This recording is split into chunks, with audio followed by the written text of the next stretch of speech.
Imaginons que je déménage et que j'ai une toute petite valise avec moi et que je ne peux emporter que 3 plantes. Si je ne devais choisir que 3 plantes d'intérieur, lesquelles seraient-elles? C'est de quoi on va parler aujourd'hui. C'est Florine, on se retrouve pour une nouvelle vidéo. Donc aujourd'hui, je ne vais pas vous parler fleurs, je ne vais pas vous parler bulbes, je ne vais pas vous parler de mon jardin, mais je vais faire un petit aparté et je vais vous parler de mon jardin d'intérieur, c'est-à-dire des plantes de ma maison, de mes plantes d'intérieur.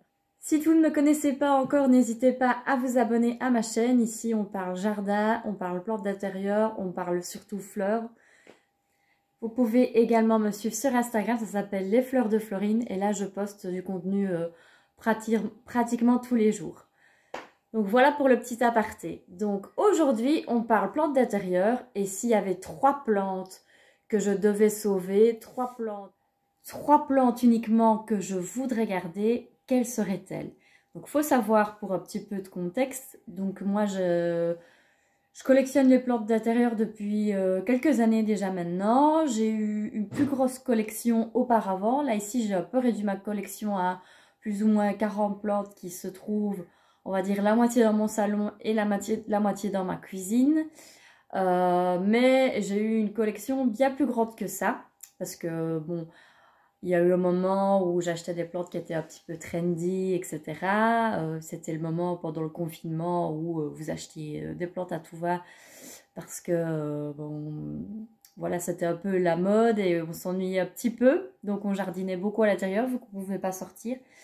Et j'en ai tiré des leçons, des expériences. Et il y a des plantes, évidemment, qui n'en valent pas le coup et que je ne rachèterai pas. Par contre, il y en a certaines que peut-être ce sont des classiques, mais franchement, en termes de coût, d'entretien et de ce qu'elles vous rendent, c'est-à-dire en matière de pousses, etc., pour moi, ce sont des plantes imbattables et on va...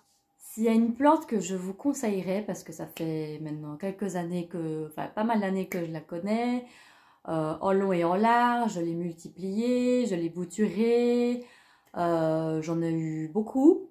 C'est le Pilea peperomioides. Donc voilà ce que c'est le Pilea peperomioides.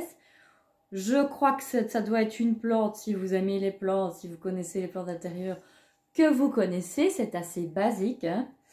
Donc celle-ci, elle a déjà, je dirais qu'elle doit avoir peut-être 2 ans. 2-3 ans, je sais pas. Je sais plus au fait. Mais le Pilea, il a tendance à pousser en tronc.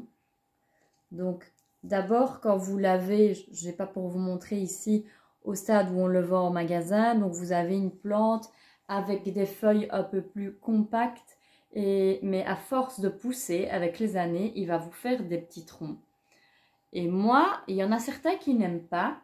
Mais moi, je trouve ça très joli d'avoir des petits troncs de Pilea comme ça. Et ce que vous pouvez faire avec cette plante-là, c'est que vous pouvez prendre simplement des petites plantes qui poussent. Donc il n'y en avait peut-être qu'un seul. Et au pied, vous voyez que... Donc voilà, par exemple, on le voit mieux ici, c'est un autre Pilea. Vous voyez que là, bah, il y a des petits bébés Pilea qui poussent. Bah, il vous suffit quoi? Il vous suffit de prendre la plante, d'essayer de prendre les racines, de la mettre en pot et vous avez un bébé Pilea. Donc ça, c'est la manière la plus simple, je dirais, de le multiplier. Vous pouvez également bouturer des feuilles. Donc vous mettez les feuilles en eau et vous attendez qu'il y ait des racines qui poussent. Excusez-moi, il y a le soleil là qui arrive là en fin de journée, ça fait du bien. Donc j'essaye juste de me mettre un petit peu autrement. Donc le Pilea, je disais, c'est une plante... que j'ai bouturé, que j'ai offert à pas mal de gens aussi. Et voilà un autre spécimen que vous voyez. Donc c'est comme ça que ça devient. Moi je trouve ça très joli, ça cascade un peu. Donc j'aime bien d'en mettre plusieurs dans un seul pot. Et celui-là, vous voyez qu'il a tendance à partir là sur le côté. Donc ne vous tracassez pas s'il perd des feuilles à son pied. C'est juste qu'il pousse avec un petit tronc, ça fait un petit arbre au fait. Et si vous n'aimez pas cet effet un peu dégarni, bah, vous pouvez toutes vos boutures les replanter à son pied pour avoir une plante plus fournie. Je je vais vous montrer un autre Pilea. Alors, celui-ci, c'était un Pilea qu'on appelle Pilea Splash, je pense que c'était ça. Donc, il y avait des petites variégations blanches sur les feuilles. Il y avait aussi, à l'époque, je ne sais pas si c'est toujours trendy, mais il y avait le Pilea Morito que vous payez la blade par rapport à un autre Pilea classique, qui était aussi un Pilea avec des variégations sur les feuilles. Le problème avec ces Pilea, ces petits hybrides de Pilea, c'est qu'ils ne gardent pas leur variégation. Donc vous allez avoir un beau Pilea avec des variégations au début, donc les petites taches blanches, c'est ça que j'appelle variégation. Et puis quand il va pousser, il va vous refaire des feuilles vertes. Et donc finalement, vous allez vous retrouver avec un Pilea classique, mais que vous auriez payé 3 fois, voire 4 fois le prix d'un Pilea classique. Donc pour moi, c'est un peu une arnaque, ça ne vaut pas vraiment la peine. Alors, j'ai pas parlé de l'entretien du Pilea. L'entretien est assez simple. Privilégié toujours, mais ça c'est pour toutes les plantes d'intérieur, des pots avec des trous pour le drainage, parce que sinon la plante risque de pourrir. Il préférera un arrosage vers le bas. Vous pouvez le doucher de temps en temps également, mais en général c'est une plante qui ne demande vraiment pas grand chose. C'est pas la plante dont vous allez devoir vous occuper extrêmement beaucoup. Un petit peu d'engrais au printemps jusqu'à l'automne et un petit rempotage une fois par an, voire 2 fois par an, il vous pardonnera quand même et ça suffit. Un endroit assez lumineux, mais ça c'est valable quand même pour une bonne partie des plantes. Sachez que les plantes ne poussent pas, parce qu'on m'a déjà demandé plusieurs fois, oh tiens j'ai une pièce mais j'ai pas de fenêtre, quelle plante est-ce que je pourrais mettre? Aucune, une fausse plante. Une plante a besoin de lumière.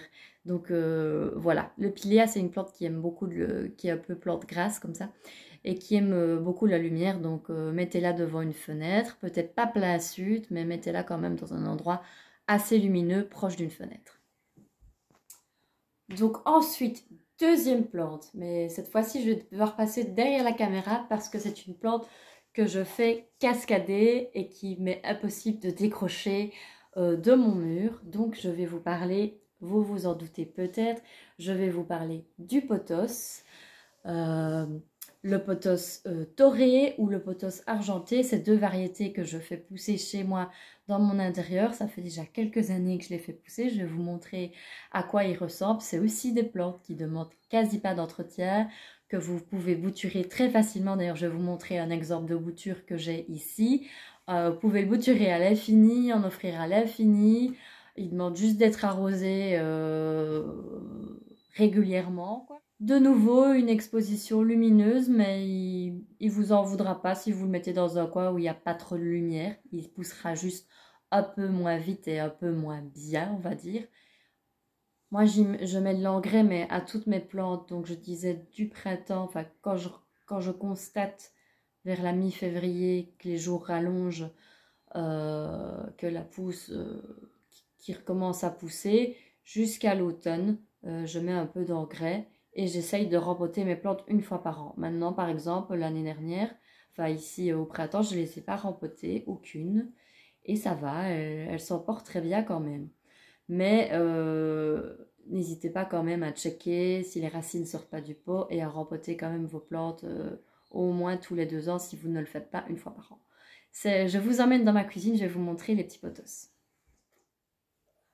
Donc voilà, je vous emmène dans ma cuisine et vous voyez là qu'il y a plusieurs pothos.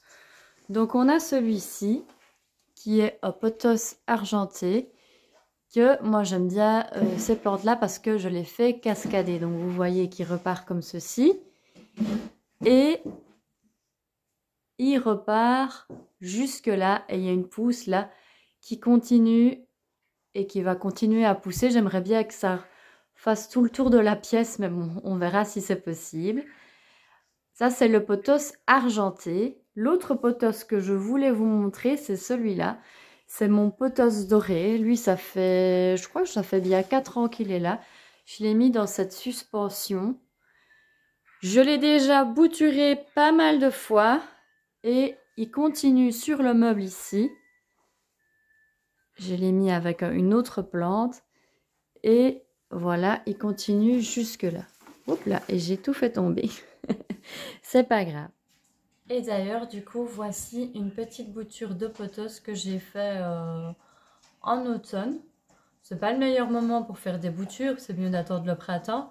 Mais sachez que voilà, c'est une plante qui marche, ça marche aussi très bien à l'automne. Donc vous voyez ici, dans l'eau, toutes les racines qui se sont formées. J'attends encore qu'ils forment des racines un peu plus fines pour le replanter. Mais sachez que j'ai déjà simplement coupé.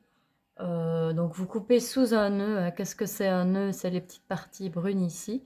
J'ai déjà juste coupé sous le nœud et mis comme ça dans la terre et les boutures ont pris. Il faut juste garder la terre un peu plus humide, un peu plus longtemps. Voilà, et ça marche très bien aussi. Et ici, j'ai voulu le faire en eau. Donc, ce sera pour faire une autre plante ou pour un peu plus fournir mon pothos mère qui, avec les années, vu que ça fait des grosses lianes, se dégarnit un petit peu à la base. Donc voilà, la deuxième plante, le pothos. La troisième plante dont j'aimerais vous parler, c'est celle-ci qui se trouve derrière moi. Donc c'est le Rhaphidophora tetrasperma qui est aussi appelé mini monstera. Donc vous voyez que la mienne est déjà à un stade pas mal avancé. C'est une plante que j'adore aussi. Ça fait quelques années que je l'ai. Donc il faut savoir que moi j'aime bien les plantes grimpantes, les plantes cascadantes. Et le Rhaphidophora tetrasperma est une plante qui ne demande pas beaucoup d'entretien non plus et qui vous récompense par une pousse de folie, comme on dit. Je vais vous le montrer d'un peu plus près. C'est un petit peu le même au niveau de l'entretien. C'est un petit peu la même chose que les deux autres plantes que je vous ai montrées. Celui-ci, il est dans une pièce lumineuse, mais il est quand même relativement loin de la fenêtre. Et pourtant, il pousse très bien. Sa croissance a un peu ralenti cette année parce que déjà, je ne l'ai pas rempoté et j'ai pas mis de nouvelle terre cette année. Donc ici au printemps, je vais remettre de la nouvelle terre. Mais je vais vous montrer pourquoi je l'aime tant. Je vous montre de plus près. Alors, donc voilà, il est dans ce pot ici, qui vous voyez, qui n'est pas tout à fait près de la fenêtre. Et il pousse. Je me recule un peu pour vous montrer. Donc voilà, et vous voyez qu'il y a une feuille qui va carrément, pardon, ça devient flou, qui va carrément s'insérer dans mon bouquet de fleurs séchées. Et il allait un petit peu plus par là, mais volontairement, je l'ai un petit peu plus rassemblé comme ceci, parce que je trouvais que ça faisait un petit peu trop chargé là, ici. Et voilà, j'essayais de le bouturer aussi. Il est un peu plus difficile à bouturer. Je le bouture également en eau, mais là, j'aurais dû commencer ma bouture plutôt au printemps. Je l'ai fait à l'automne et ça ne bouge pas des masses. Donc, je recommencerai ce printemps parce que j'aimerais bien en faire pousser d'autres. Donc, vous voyez ce que j'ai fait moi ici, c'est que j'ai mis une corde qui est insérée sur la petite étagère ici et qui repart jusque là. Et donc, il grimpe sur la corde. Mais j'aimerais bien un Rhaphidophora tetrasperma qui cascade un peu plus comme mon pothos. Donc voilà, vous voyez un peu les feuilles qui sont ajourées comme ça. Il faudrait un petit dépoussiérage, ça serait pas mal.